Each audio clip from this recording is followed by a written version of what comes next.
আচ্ছা দেখি তো কে বলতে পারে গণিতের চারটে মূল ধাপ কি কি? আমি বলবো আমি। না না, আমি বলবো। আমি বলবো। আচ্ছা ঠিক আছে, পুটি তুই বল। গণিতের চারটে মূল ধাপ হলো যোগ, বিয়োগ, গুণ এবং ভাগ। বাহ, একদম ঠিক। আমরা আগের দিন যোগ করা শিখেছি, কি তাই তো? হ্যাঁ পণ্ডিত মশাই। আর আজ আমি তোমাদের সবাইকে বিয়োগ করা শেখাবো। সেটা আবার কি জিনিস? বিয়োগ মানে বাদ দেওয়া। কি বাদ দেওয়া পণ্ডিত মশাই? যে কোনো কিছু, যেমন ধর ন্যাপলার কাছে চারটে কমলা লেবু ছিল, ন্যাপলা পুটিকে তার থেকে দুটো কমলা লেবু দিয়ে দিল, তাহলে ন্যাপলার কাছে কটা কমলা লেবু থাকবে? চারটে ছিল, তার থেকে দুটো দিয়ে দিল, তার মানে আমি বলবো পণ্ডিত মশাই। হ্যাঁ বল দেখি। আমার কাছে চারটে কমলা লেবুই থাকবে। কিভাবে? কারণ আমি তো পুটিকে একটাও কমলা লেবু দেব না পণ্ডিত মশাই। কি বদমাশ ছেলেপুলে! হে ভগবান, এদের আমি কিভাবে পড়াবো, কিভাবে পড়াশোনা শেখাবো?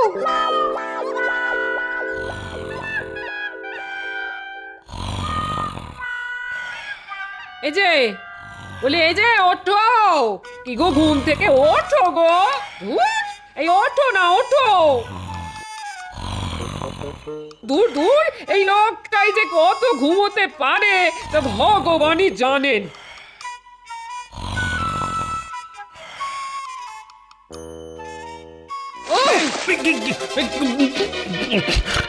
কি হলো? আমি আমি ভিজে গেলাম কেন? এই ঘরের ভেতর জল বন্যা হলো নাকি?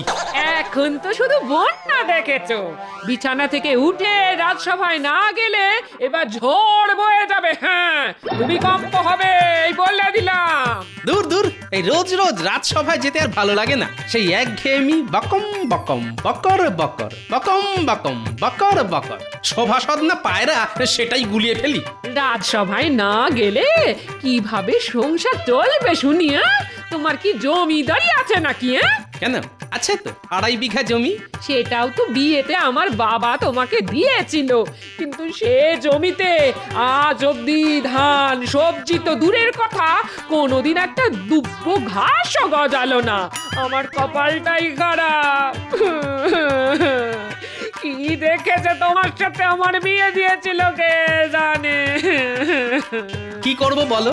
চাষের জন্য তো জমিতে লাঙল দিতে হবে, তার জন্য আবার লোক ভাড়া করার খরচ লাগবে। এমনিতেই সংসারের এত খরচ। তোমার দ্বারা কিছুই হবে না, কিছুই হবে না। আমার বাবার দেওয়া জমিটা ওরকমই ফেলে রাখো, ফেলে রাখো। আচ্ছা আচ্ছা, ঠিক আছে ঠিক আছে, দেখছি দেখছি কি করা যায়। উফ, পণ্ডিত মশাই, আজ আমাদের একটা গল্প বলুন না। সেই তো কখন থেকে পড়াশোনাই করছি। হ্যাঁ পণ্ডিত মশাই, গল্প শুনবো, আমরা গল্প শুনবো। ও, গল্প শুনবি? আচ্ছা ঠিক আছে, শোন। আজ তোদের গুপ্তধনের গল্প বলবো। আজ থেকে প্রায় 500 বছর আগেকার কথা। এক প্রত্যন্ত গ্রামে পাঁচকুড়ি নামের একজন গরিব চাষি ছিল। সেই চাষির পরিবারে চাষি ছাড়া চাষির স্ত্রী আর চাষির 2 ছেলে আর 1 মেয়ে ছিল। বাহ, আমার বাবা তো চাষ করে, আমরাও 2 ভাই 1 বোন। পরপর 2 বছর তেমন বৃষ্টি না হওয়ায় চাষের কাজও ভালো হয়নি। গ্রামের সব চাষিরা ভীষণ অর্থকষ্টে ভুগছে। এমন সময় একদিন ওই পাঁচকুড়ি তার চাষ জমিতে মাটি খুঁড়তে গিয়ে একটা পিতলের ঘড়া পায়। সেই ঘড়ার ভিতরে ছিল ভর্তি মোহর। সেই গুপ্তধন পাওয়ার পর ওই চাষির অর্থকষ্ট আর থাকে না। সেই গরিব চাষি রাতারাতি রাজা হয়ে গেল, আর তার সমস্ত অর্থকষ্ট চলে গেল।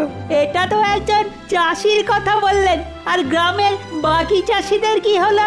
ওই পাঁচকুড়ি রাজা তার গ্রামের বাকি চাষিদেরকেও তার পাওয়া গুপ্তধনের থেকে কিছু কিছু মোহর দিল, তাদেরও দুঃখ কষ্ট থাকলো না। তারপর থেকে প্রজাদের সমস্ত দুঃখ কষ্ট সমস্যা দেখলেই রাজা তাদের সাহায্যের হাত বাড়িয়ে দিত। উফ, আমার বাবাও যদি এরকম গুপ্তধন পায় তাহলে আমার বাবারও কষ্ট থাকবে না। হি হি হি। কি হলো, আজ মন্ত্রী আসেনি কেন?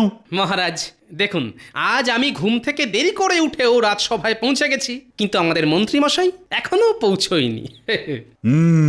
সেটাই তো দেখছি। আজ তো আশ্চর্য ব্যাপার ঘটে গেছে। গিন্নি, রাজসভায় চললাম। আচ্ছা এসো। ওহ বাবা রে বাবা, আজকে রাজসভায় খুব দেরি হয়ে গেছে। ওমা এ কি তুমি আজ এরকম ছেঁড়া ফোড়া পোশাক পরে রাজসভায় যাচ্ছ কেন? এটা মহারাজের মন গলানোর জন্যে আমার নতুন কায়দা। তুমি বুঝবে না। যা বাবা। এই এতক্ষণে সময় হলো মন্ত্রী মশাইয়ের রাজসভায় আসার। তোমার মতো সারাদিন পায়ের ওপর পা তুলে বসে থাকলে তো চলে না। আমার সারাদিনে অনেক কাজ থাকে। কাজের ঠেলায় তো মনে হচ্ছে আজকাল অন্ধকার দেখছো, যে একটা ছেঁড়া ধুতি পরেই রাজসভায় চলে এসেছো। কি আর করব বলুন মহারাজ, অর্থ কষ্ট চলছে, সংসারের খরচ, গিন্নির আবদার, আর পারছি না মহারাজ। যদি আপনি কিছু টাকা পয়সা দেন তাহলে একটা নতুন ধুতি কিনে পরতে পারি। আপনার আবার কিসের অর্থকষ্ট মন্ত্রী মশাই? রাজসভার সব সভাসদদের মধ্যে সবচেয়ে বেশি বেতন তো আপনি পান। হ্যাঁ, তা যা বলেছ গোপাল। মন্ত্রীর হাতে 7 রাজার গুপ্তধন, হিরে মানিক এলেও মন্ত্রীর অর্থ কষ্ট কমবে না। মহারাজ, যদি টাকা পয়সা দিতেই হয় আমাকে দিন। আমার অবস্থাটা একবার দেখুন। এই মাসের বেতন পাই, আগের মাসের ধার মেটাই। ওই শুরু হলো ন্যাকামো। গোপাল, তুমি রাজসভা ছেড়ে যাত্রা দলে নাম লেখাও, কাজে দেবে। যেই দেখলে আমি মহারাজের কাছে টাকা চাইছি অমনি তোমাকে দারিদ্র ছেয়ে গেল। আচ্ছা ঠিক আছে ঠিক আছে, তোমাদের দুজনের মধ্যে কুটকাচারি বন্ধ করো তো। সারাক্ষণ আর এসব ভালো লাগে না।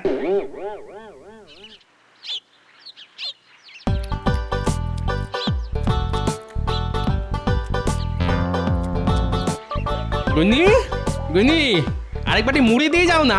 সারাদিন তো আর কোনো কাজকর্ম নেই, শুধু মুড়ি খাও আর ভুঁড়ি বানাও। উহ, এই দেখো গিন্নি, এই ছোট্ট জীবনের তো মাত্র দুটো উদ্দেশ্য, বাঁচার জন্য খাওয়া আর খাওয়ার জন্য বাঁচা। সারা জীবন শুধু খাই খাই খাই খাই করেই মরলে, কিন্তু কি করে যে ভালো মন্দ খাবার জোগাড় হবে সেদিকে তোমার খেয়াল নেই গো। সকালে কত করে বললাম একটু চাষ জমিটার দিকে খেয়াল দাও গো, খেয়াল দাও। কে কার কথা শোনে? আরে বাবা, সকালে বললাম তো দেখছি। বলি এটা কি জাদু নাকি? মুখ দিয়ে গিলি গিলি হকাস ফকাস ছু বললাম আর জমিতে চাষ হয়ে গেল। দাদু দাদু আমরা চলে এসেছি। বাহ, এই তো তোদের জন্যই তো অপেক্ষা করছিলাম রে। দাদু, আজ কিন্তু আমাদেরকে গল্প বলতেই হবে। না না, রোজ আমি তোদের গল্প বলি, আজ তোরা আমাকে গল্প শোনাবি। আমরা তোমাকে গল্প শোনাবো? হ্যাঁ, কি আছে, যে কোনো গল্প যেটা তোরা জানিস কিন্তু আমি জানি না। কি গল্প বলি বলো তো? আরে এই পুটি, দাদুকেও ওই গুপ্তধনের গল্পটা শুনিয়ে দে না। আরে বাস, গুপ্তধন। হ্যাঁ দাদু, এক গ্রামে একজন গরিব চাষি ছিল। বহুদিন বৃষ্টি না হওয়ায়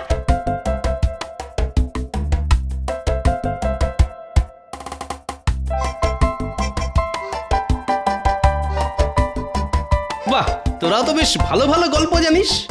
এবার থেকে আমিও তোদের কাছে গল্প শুনবো। আচ্ছা দাদু, আমাদের মহারাজ কৃষ্ণচন্দ্রও তো প্রজা দরদি, তাহলে উনিও কি গুপ্তধন পেয়ে রাজা হয়েছেন? না না, উনি হলেন বংশ পরম্পরায় কৃষ্ণনগরের রাজা। তবে তোরা যদি চাস তাহলে এই গুপ্তধনের গল্পটা কিছুটা হলে সত্যিও হতে পারে। হ্যাঁ, কিভাবে গো দাদু? তাহলে তার জন্য তোদের একটা কাজ করতে হবে। কি কাজ দাদু?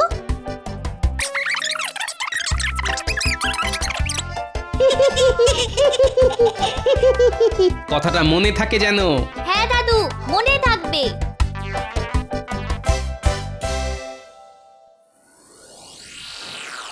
মন্ত্রীমশাই, কালকে কিন্তু ওই ছেঁড়া ধুতি পরে এসে নাটকটা ভালোই করলেন। কি আর করব বলো সেনাপতি, আমার বাড়িতে তো আর কুবেরের ধন নেই যে রোজ রোজ নতুন নতুন পোশাক পরে আসব। আমার যেরকম আয় সেরকমই ব্যয় করতে হয়। তা ঠিক আছে, কিন্তু আপনার মহারাজের কাছে ওরকম ভাবে টাকা পয়সা চাওয়াটা উচিত হয়নি। হ্যাঁ, শোনো, আমার টাকা পয়সার ওপর লোভ নেই, তাই চেয়েছি। যদি লোভ থাকতো তাহলে চুপি সারে রাজ সিন্ধুক থেকে হাত সাফাই করে নিতাম। বাহ বাহ বাহ, এ তো দেখছি বেড়াল বলছে মাছ খাই না। ঠিক আছে মন্ত্রী মশাই, আপনাকে কিভাবে জব্দ করা যায় সেই উপায় আমার ভালো মতন জানা আছে। মন্ত্রী মশাই, একবার এদিকে শুনুন না। কেন, তোমার আবার আমাকে কি দরকার? আমি আপনার ভালোর জন্যই ডাকছি, একবার আমার কথাটা শুনুন।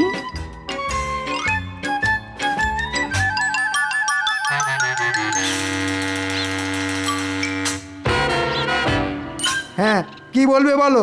আস্তে আস্তে, জানাজানি হয়ে গেলেই মুশকিল। কি বলতে চাইছো সেটা খোলসা করে বলো তো। শুনুন, রাজসভায় আসার সময় দেখলাম আপনার বাড়ির সামনে বটা, ঘটা আর ভগবান ঘুরঘুর করছে। বারবার আপনার বাড়ির দিকে তাকাচ্ছে আর চোখ ফিরিয়ে নিচ্ছে। তারপর আমাকে দেখতে পেয়েই ওরা আপনার বাড়ির সামনে থেকে সরে পড়ে। হ্যাঁ, সে কি? আমার বাড়ির সামনে ওদের কি দরকার? না, আমাকে এক্ষুনি বাড়িতে যেতে হবে। আচ্ছা গোপাল, তুমি আমায় এই কথাটা জানিয়ে বেশ ভালো করেছো। আমায় এক্ষুনি বাড়ি যেতে হবে।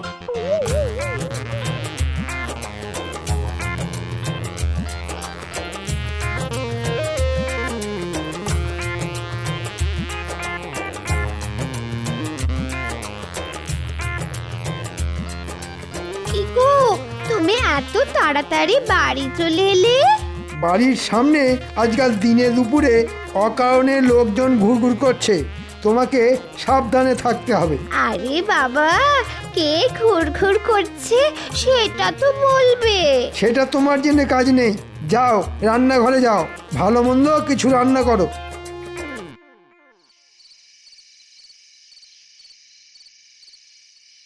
এই তো তোরা চলে এসেছিস। দাদু, এবার বলো কি করতে হবে? শোন, তোরা এই পুরনো বাক্সটা আমাদের মন্ত্রী মশাইয়ের বাড়ির এক কোণে চুপি চুপি রেখে আসবি। এই বাক্সে কি আছে দাদু? গুপ্তধনের সংকেত আছে। তাহলে মন্ত্রী মশাইয়ের বাড়িতে রাখার কি আছে? তোমার কাছেই রাখো না। বেশি কথা বাড়াস না, যেটা বললাম সেটা কর। আর হ্যাঁ, এনে এই কাগজটা মন্ত্রী মশাইয়ের জানলা দিয়ে ঘরের ভিতর ফেলে আসবি। আচ্ছা দাদু, ঠিক আছে। সাবধানে আর চুপি চুপি কাজটা করতে হবে, কিন্তু জানাজানি হয়ে গেলেই মুশকিল।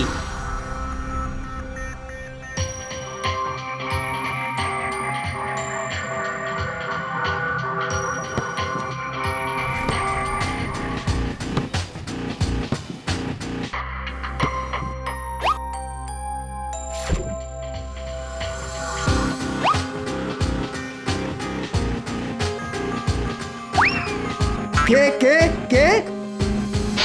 কি গো, কি হলো? আমিও তো সেটা জিজ্ঞেস করছি, কি হলো? ঘরে এই মোড়ানো কাগজটা কে ফেললো? আপনার বাড়িতে যে গুপ্তধনের সংকেত আছে সেটা আমার চাই। আর যদি সেটা না পাই তাহলে আপনি ইহলোকে থাকবেন না। হি হা হা হা হা হা।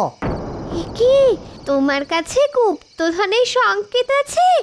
সেটা আমায় আগে বলনি তো।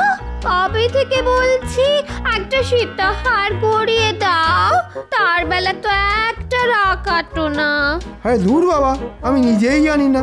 সত্যি করে বলো বলছি, গুপ্তধনের সংকেত কোথায় লুকিয়ে রেখেছো? আরে আমি সত্যিই জানি না গো। তাহলে কি এমনি এমনি হুমকির চিঠি এলো? সেটাই তো ভাবছি, কারণ ছাড়া তো আমাকে হুমকির চিঠি পাঠাবে না। আমার বাড়িতে কোথাও না কোথাও নিশ্চয়ই এমন কিছু আছে যার জন্যে ওরা এই চিঠিটা পাঠিয়েছে। আমি এই ঘরে তন্ন তন্ন করে খুঁজছি, তুমি অন্য ঘরে খোঁজো।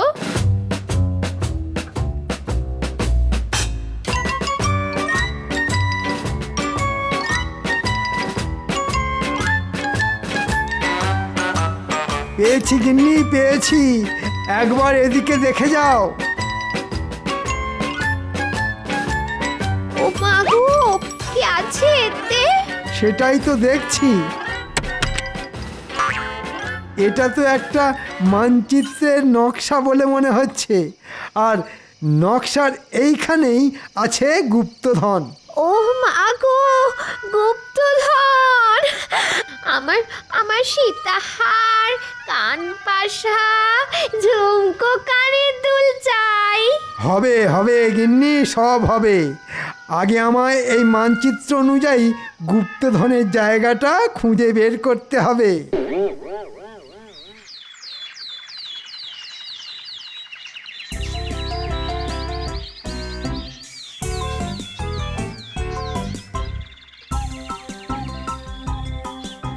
দাদু কালকে কাজটা করে দিয়েছি, এবার বলো গুপ্তধন কি পাওয়া যাবে? এটা তো একটা ফুটো করি, গুপ্তধন কোথায়? এটাই গুপ্তধন।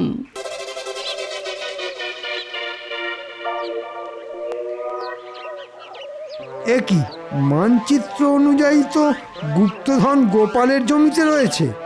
এখন যদি আমি খোঁড়াখুঁড়ি শুরু করি তাহলে লোকজন জেনে যাবে। এখন বাড়ি যাই, তারপর রাতে সবাই ঘুমিয়ে পড়লে কোদাল নিয়ে চলে আসব। কি ব্যাপার, মন্ত্রী কোথায়? মহারাজ, মন্ত্রীমশাই আজকেও গড় হাজির। দেখুন মহারাজ, দেখুন মন্ত্রীমশাই আজ এখনো এলো না, আর আমি দেরি করে এলে আমাকে কত কিছু বলেন। মন্ত্রীর এরকম পরপর 2 দিন রাজসভায় না আসাটা বেশ চিন্তার বিষয়। উনি আবার শারীরিক অসুস্থ হতে পারে। না না, দেখুন দেখুন নিশ্চয়ই বাড়ি বসে গোপনে কোনো না কোনো চক্রান্ত করছে। যাই হোক মহারাজ, আমারও কালকে ছুটি লাগবে। কেন, তুমি আবার কালকে কোথায় যাবে? কোথাও যাব না মহারাজ, বাড়িতেই থাকবো। আসলে অনেক দিন ধরে আমার একটা ফাঁকা জমি পড়ে আছে। সেই জমি চাষযোগ্য করে তোলার জন্যে একটা ফুটো কড়ির বিনিময়ে একজন ঠিকে মজুরকে রেখেছি। আর সেই মজুর আবার রাতের বেলা ছাড়া কাজ করে না, তাই সারা রাত জেগে মজুরের কাজ দেখে তারপর কালকে সারা দিন ঘুমোবো। এমন কোনো আহাম্মক আমাদের রাজ্যে আছে নাকি যে একটা ফুটো কড়ির বিনিময়ে তোমার ফাঁকা জমি চাষযোগ্য করে দেবে? বিশ্বাস না হলে আপনি আজ রাতে আমার বাড়িতে চলে আসুন। আচ্ছা ঠিক আছে, ঠিক আছে, আজ রাতে তাহলে তোমার বাড়িতেই যেতে হচ্ছে দেখছি। কি মন্ত্রীমশাই তো আমার বাড়ির ওদিক থেকেই আসছে, তার মানে বোধহয় টোপ কিলেছে। কি মন্ত্রীমশাই, আজকে রাজসভায় এলেন না? না, মানে আমার একটু কাজ ছিল গোপাল। ওহো, আমি ভাবলাম আপনার বোধহয় শরীর খারাপ। যাই হোক, আমি চললাম, অনেক বেলা হয়ে গেল। হ্যাঁ গোপাল, এসো। তুমি তো জানো না, আজ রাতেই তোমার জমিতে লুকানো গুপ্তধন আমার হাতে আসবে।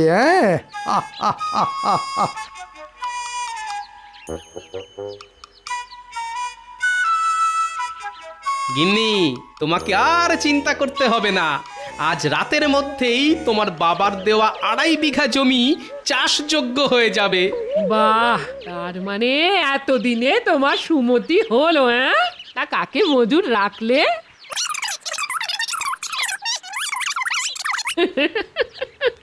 তোমার বুদ্ধির জবাব নেই।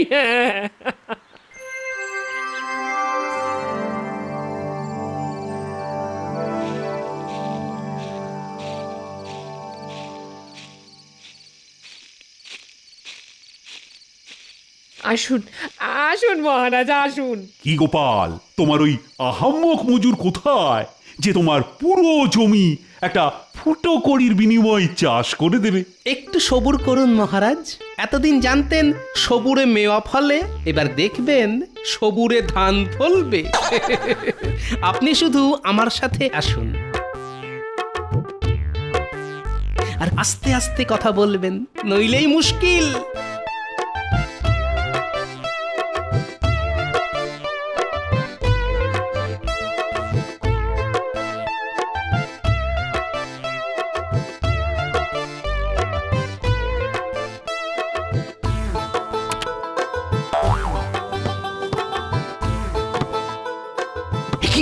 এ যে আমাদের মন্ত্রী। হ্যাঁ, এবার চুপচাপ মজাটা দেখে যান। মানচিত্র তো বলছে এখানেই গুপ্তধন আছে, কিন্তু গুপ্তধন কোথায়? না, এদিকটা একবার খুঁড়ে দেখি।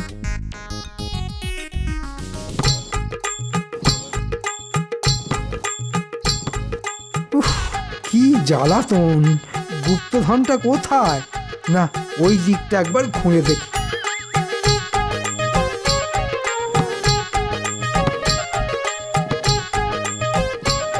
না, কোথাও কিছু নেই, কিন্তু ওটা কি? চলুন মহারাজ, এবার আমরা ওদিকে যাই।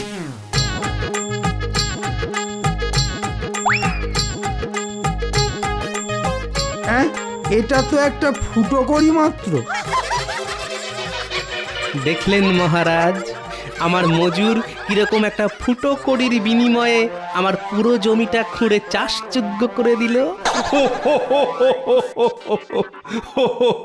মন্ত্রী, আমি অনেক আহাম্মক দেখেছি, কিন্তু তোমার মতো একটাও দেখিনি।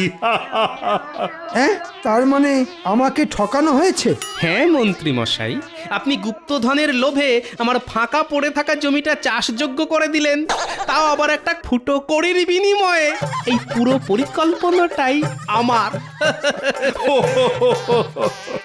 সাবাস সাবাস গোপাল, সাবাস। তোমার বুদ্ধির জবাব নেই। এই নাও গোপাল, তোমার বুদ্ধির পুরস্কার। এই টাকা দিয়ে তুমি তোমার জমিতে বীজ ধান বসাও। ধন্যবাদ মহারাজ। গোপাল, আমি তোমায় ছাড়বো না। তুমি আমায় এভাবে বোকা বানালে। কেন? একটা ফুটো কড়ি তো পেয়েছেন, ধরে নিন ওটাই আপনার কাছে গুপ্তধন।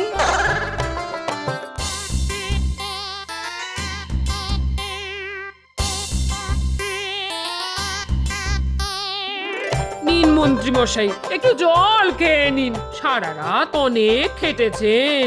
নিকুচি করেছে জলে। আরে ও মন্ত্রী মশাই, যাচ্ছেন কোথায়? আরেকটা ফুটো করি দিচ্ছি, আমার জমিতে বীজ ধান বসিয়ে দেবেন। ও মন্ত্রী মশাই, শুনুন শুনুন, এরকম রাগ করে চলে যাবেন না।